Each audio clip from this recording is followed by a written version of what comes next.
Қайырлы күн достар. Бүгін сіздермен бірге қарыннан котлет жасайтын боламыз.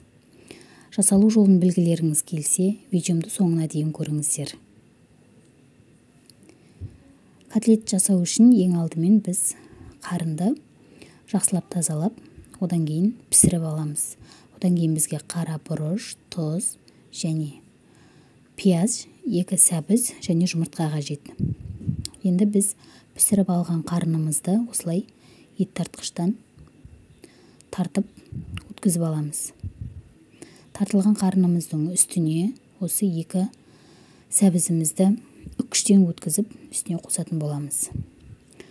Осылай сәбізімізді үккіштен өткіземіз. Ең ұсағынан өткіздім мен. Осылай үстіне қосып, одан кейін пиязымызды да үккіштен өткіземіз.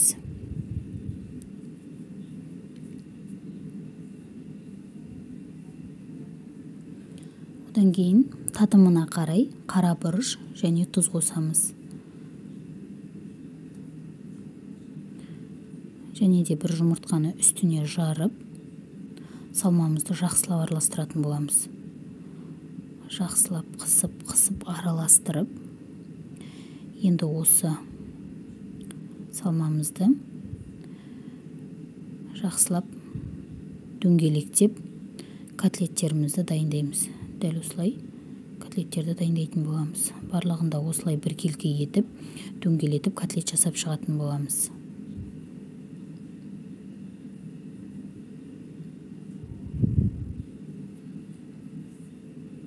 Міне көріп тұрғандарыңыздай біздің котлетіміз дайын. Осы дайын болған котлетімізді осы ұнға бір аунатып аламыз да, қызып тұрған майымызға салып, видеодағыдай етіп қуырып аламыз, 2 жағы қызарғанша. Міне біздің кереметтей қарыннан жасалған котлетіміз дайын болды. Үй жағдайында сіздер де жасап көрсеңіздер болады. Өте дәмді, тойымды. Қасына гарниріне күріш пісірсеңіздер де болады. Лайк басып, тіркеліп, қоңыраушаны басуды ұмытпаңыз.